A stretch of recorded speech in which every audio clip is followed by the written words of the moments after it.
Hi, everyone. It's Brandon Miller here. I'm really excited today because we're going to be doing a topic that is near and dear to me, which is, basically how to immigrate to Canada and where to start. So, if you've been with us for a little while, we run these master classes, and the master classes are on a number of different themes, and they basically we focus in on different programs and give a bit of an overview. Well, at the same time, we're trying to focus in on a little bit more of the aspects to allow people to be a little bit more successful. So what I'm going to do today is I'm going to go through I want to immigrate to Canada. Where do I start? The reason that I'm excited about this is because the information that I'm going to present today is all about where people go wrong. And there's a lot of people that will come to me and they'll come with like these massive problems.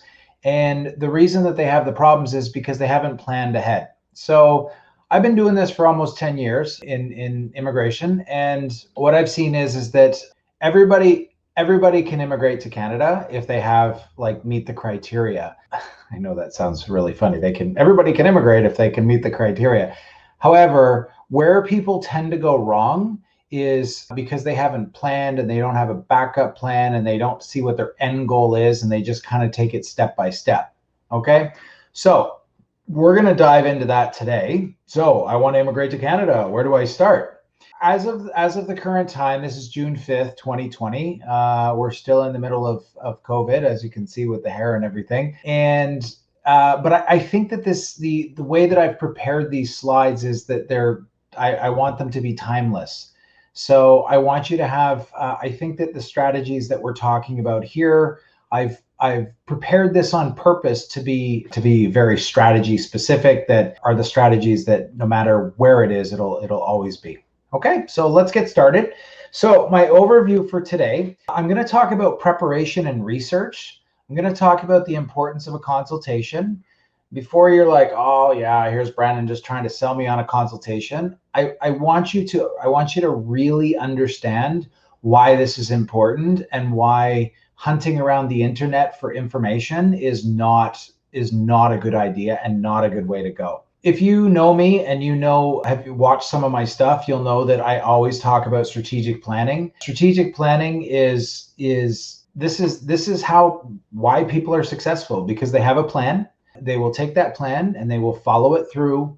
And then what will happen is once they follow it through, they'll be able to execute or implement, and then they'll get to their goal. And this is the same with anything in life. And you'll hear me say that 1,000 times, but I'm going to say it 1,000 more times, because really everybody can do this. You just need a pathway, you need a guide, and you need to be able to get to your end goal, and you need to know what that looks like when you get there. Meeting target goals and deadlines. So I'm going to talk about why this is important and what deadlines and targets you should be aware of, because again, this is where, sometimes things can fall apart if you're not familiar with some of that stuff. Okay, backup and alternate plans. Every plan that I put together for a client, I always have, well, if this happens or this trend that we're seeing changes, we work to make sure that we have different layers of a plan put together.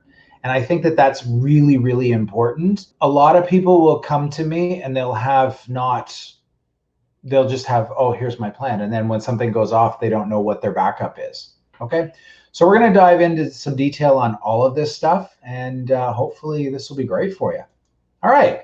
So preparation and research. A lot of people, when they want to immigrate to Canada, they go to the immigration website and they start doing their research there.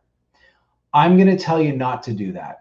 I'm actually going to tell you to go before that, and I'm going to actually tell you to research with yourself. I want you to ask yourself the hard questions, right? What are your objectives and motivations for coming to Canada? Like, why do you want to come here? Okay. Research Canada. Look at what Canada has to offer. Understand where you want to be in Canada. Understand why you want to come here. And then you need to ask yourself if you're truly ready to come here and ready to start the journey, because this is a journey. It's not just, well, I'll just file the application and show up and see what happens. Some people do this and that they're okay with it. I know that on certain things, I like to fly by the seat of my pants. But again, what I want you to do is if you truly want to prepare and you truly want to be successful, I want you to research Canada. Okay. I want you to understand how many provinces there are, what types of cities there are. Maybe if you're in the oil industry, for instance, maybe going to Manitoba wouldn't be a good thing, but maybe Alberta would be a better choice. Understand where your industries are, and then you can start to say, okay, I understand where I want to go and what I want to do. Now, how do I get there? Okay. And that's where we come in usually. I like to see when we're working with people that they're engaged in the process. I like to see that they have a bit of an idea. It's not like, yeah, my friend went to Canada, so I want to come to Canada. Okay. Which is fine, right? Maybe you want to do that, and maybe it's something that you've always wanted to do. There's no right or wrong answer here, but what I'm asking you to do is look at yourself a little bit and say, what do I want to do? There's nothing more disheartening to me than somebody who's come here and they haven't been able to utilize their skills. Okay. This is a reality. I see it all the time. And really it boils down to planning and expectation. Okay. You need to be realistic, and you need to get the guidance to be able to understand that stuff. Okay. So again, the last thing is are you truly ready? So coming here from different places in the world, it could be something as little as, the weather. You might be coming from a very hot place, and, maybe showing up in a snowstorm in January might not be the best time for you to come. Maybe there's other places. So there's a real difference in temperature between Nunavut and Ontario. So you might want to look at these things a little bit harder and understand this prior to starting out. Okay, awesome. So, importance of a consultation. The reason I'm so excited about this is because a lot of people will contact us and they will say, I just have a question. I'm like, okay. A lot of people have questions, but the questions might seem simple, but when I listen to the question, it's not so simple. It's actually can get very complicated very quickly. And depending on the different scenarios that you have, we might need to delve deeper into that. And that's not just I'm just going to respond back and let you know about that.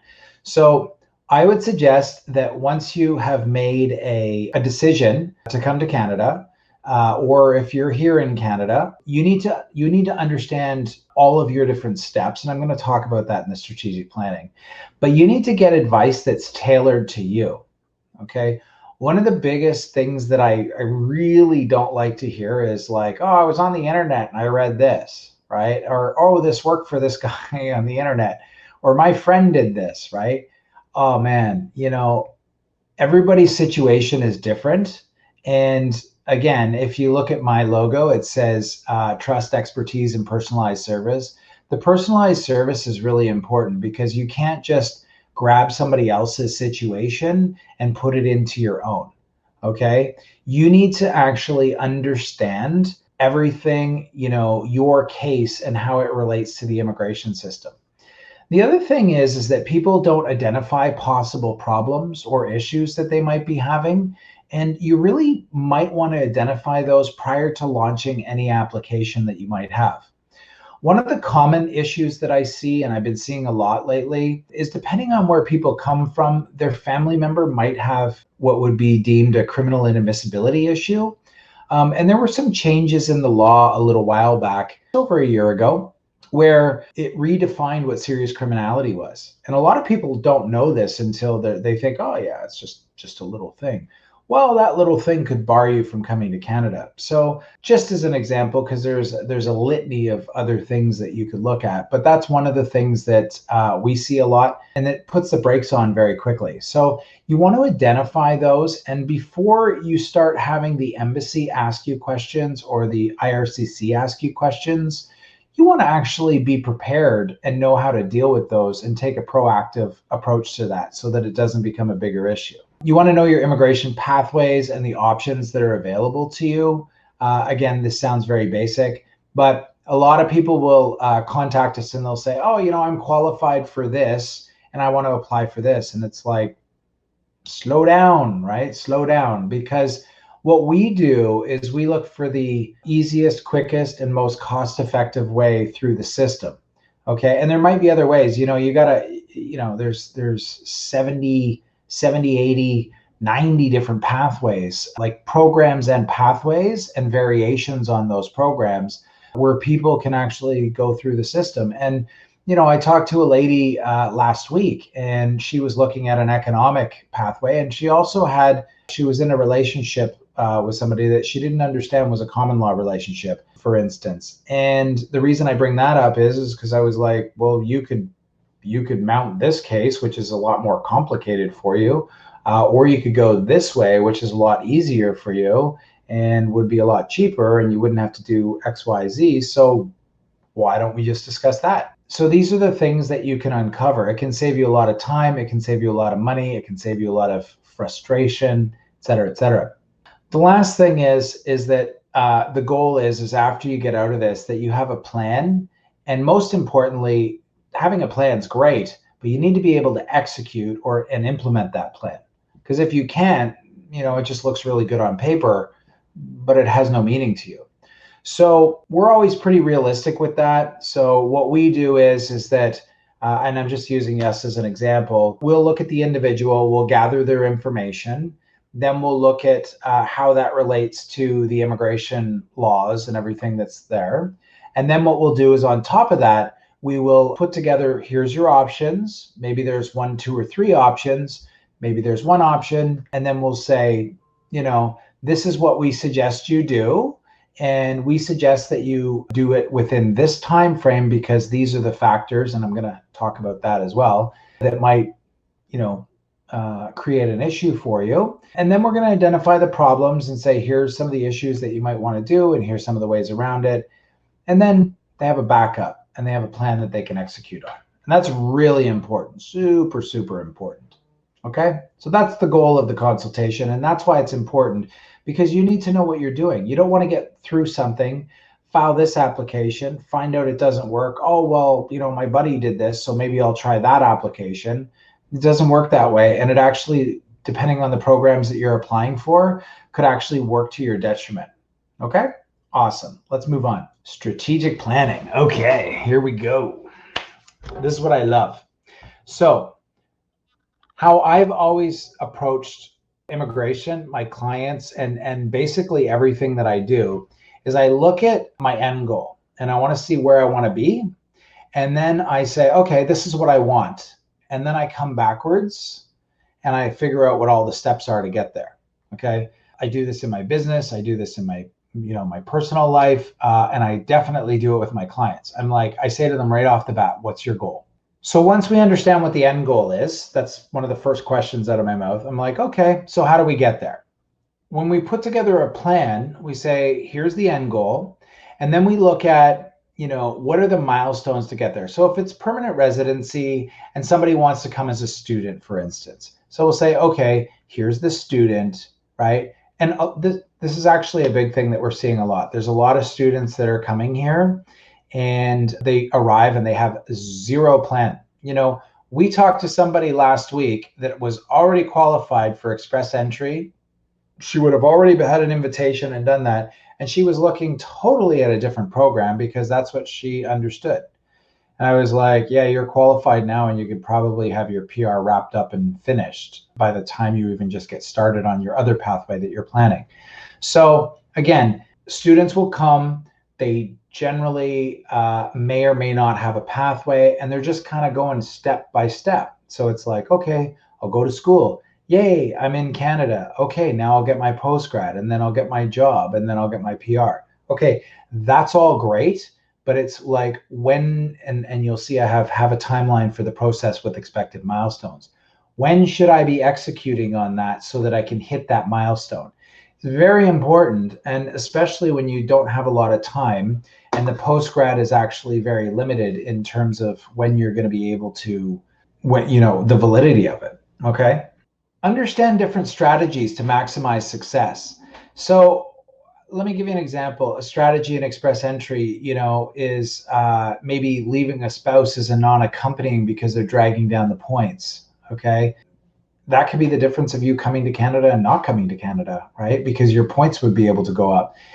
Coupled with that, you need to be able to watch the trends and understand what's going on. Right now, as we're looking at COVID and what's going on here, we've seen them stop doing the FSW draws and the FSTPs. And what they're doing is the PMPs, the provincial nominees, and the Canadian Experience class. And they're clearing out a lot of people that are in Canada already. Why is this important? Well, I'll tell you, I just had a client that had an English test scheduled for August because he needed to up his English scores. And guess what? He just got an invite because the scores had dropped so dramatically for him. So you need to understand, and he's very on it, and I don't know if he's watching or not, but he knows who he is. He's really on top of it. He watches the stuff, as do most of my clients, because we always have engaged people working with us that are mutually invested in their own future. But what's interesting is that those trends, actually, you need to be able to understand and interpret what those are so that you know how that impacts you and where things are going.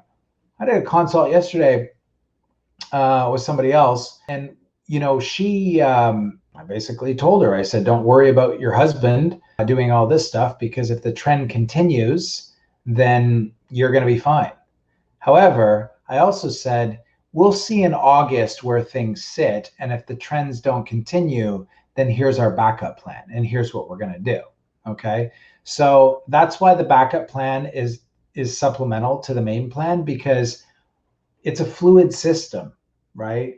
You need to know what your goal is, and you need to know how to get there. And it's never a straight line. You got to zigzag through there. But then you're going to have to figure, okay, well, what strategy can I use to be able to get there? Sometimes coming as a student's a strategy. Sometimes leaving a spouse off an application is a strategy. Sometimes, getting a particular job that will set you up in, say, a year's time for an LMIA might be a strategy. There's so many different things that could happen, but these things have to be in there. The timeline for the process, we've already spoken about, but the timeline's important. And I think I'm going to touch on that a little bit in more detail, but it has to do with points. If you're coming under an economic program, it has to do with validity of documents, maybe getting a document that might be stale, things like that. The trends, we've already touched on that with COVID, and backup plans. And again, this is key. This is what I like to see with everybody.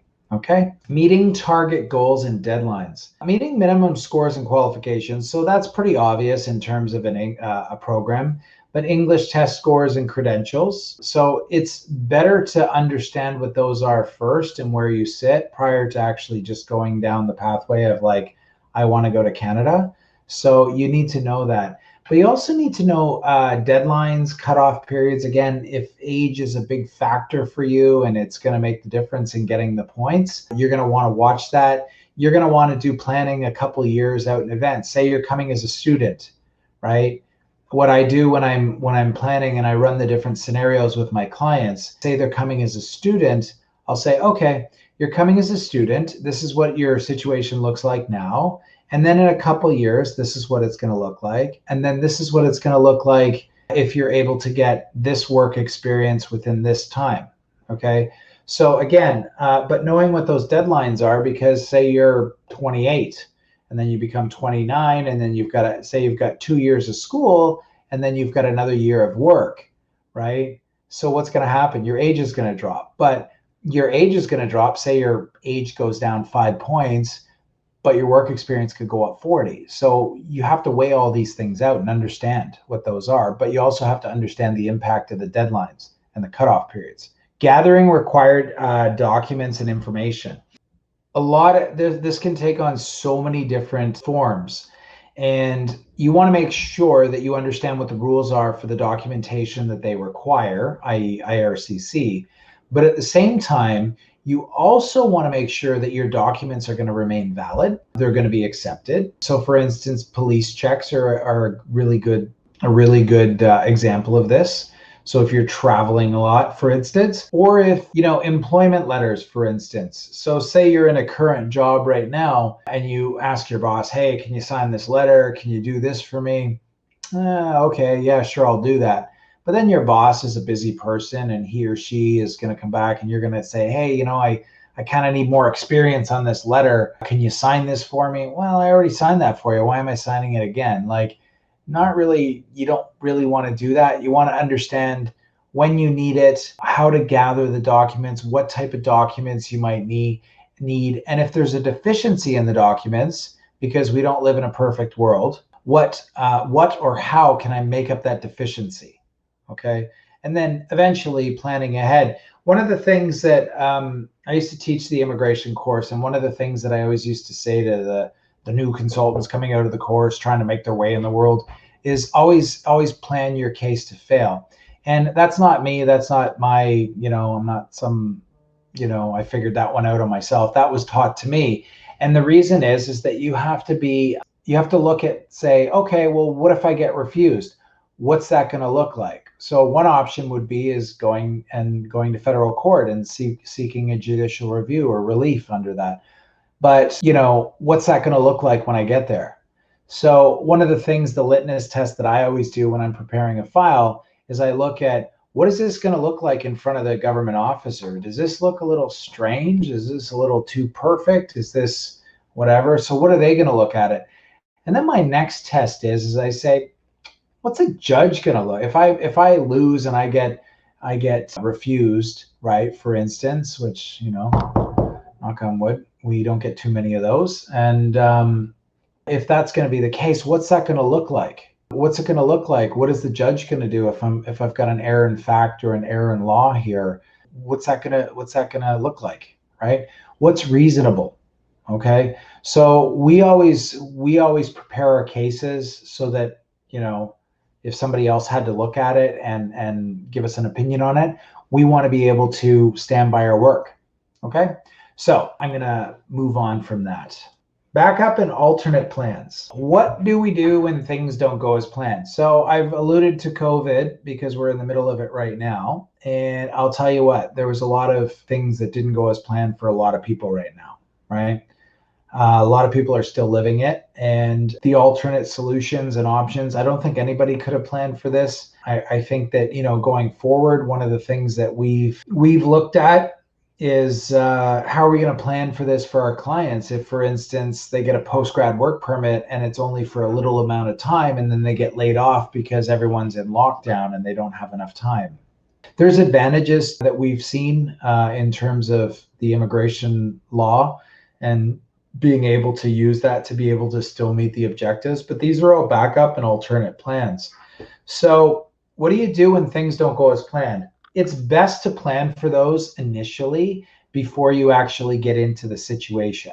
Okay. There's nothing worse than saying, oh gosh, I wish I did that, or I wish I knew that, right?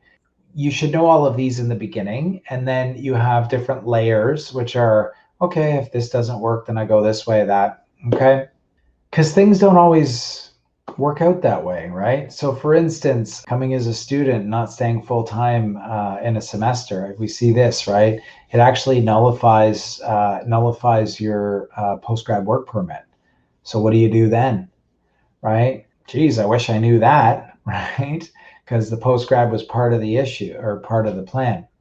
Okay. Alternate solutions and options. Again, I don't think recently what we've seen, I don't think it's possible to plan for all of this stuff anyways, because, we saw a lot of things happen. But I can tell you one thing, one of the things that I've been thankful with and the people that I've worked with and been able to interact with, I'm really thankful that we've had the ability to guide most everybody through this, and we're still doing it because we understand the situation. We can give them the direction that they need to be able to move through that. And again, that's all you can do. That's all you can do. But you got to know what those are. And the immigration department, what we're seeing now, for instance, is moving hard and fast with different changes and exemptions, and things are changing. And it was in the beginning, it was pretty much, it's a word I'm looking for. Like things were changing by the day, which was really interesting, let's say. Things have settled down a little bit now. And as a side note, I've been very happy with how things have been handled on the immigration department side. I was really impressed because normally, I can be critical where it's needed, but all in all, we've fared okay in Canada here. I'm pretty proud of how things have been handled. Okay, but we'll see. So this is my last slide that I usually end off with. What I like to tell people is that, Again, you got to think strategically. You got to plan from the beginning, and this is where your success is going to come from. Okay. Everybody can come to Canada. Okay. If you meet the qualifications, like things like language and education, right? But if you have all of those minimum qualifications, and there's no reason why you shouldn't be able to get here. It's lack of plan and lack of strategy where people get screwed up. And there's nothing worse for me than seeing that. It's really, really devastating when you see somebody in that situation. And again, I don't want to end off on that, but it all could have been avoided if people just planned a little bit. And that's what I see.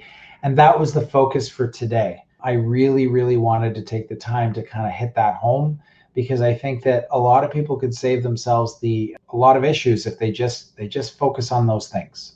Okay, so I'm pretty much done on that. What I'm going to do here is I'm going to put up something here for you. And if anybody has any questions, if you ever want to book a consultation with us, or you ever want to get in touch with us, by all means, please do reach out. I'll just put up the information there for us, so you can reach out to us. I'm going to leave it at that. If you have any questions or concerns, just reach out to us and be more than happy to help where we can.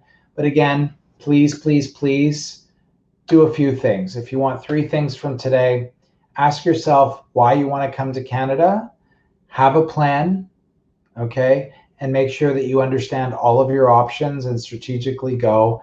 And don't be afraid to ask for help. We all need help. And again, we're not here to take you, push you into something. But if you need a guide and you want that pathway, so you understand what the map is so that you can get there, then by all means, please reach out.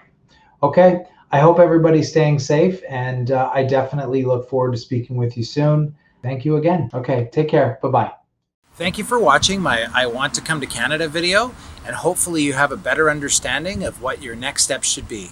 If you like the content in this masterclass, please hit the subscribe button. We'll see you in the next video.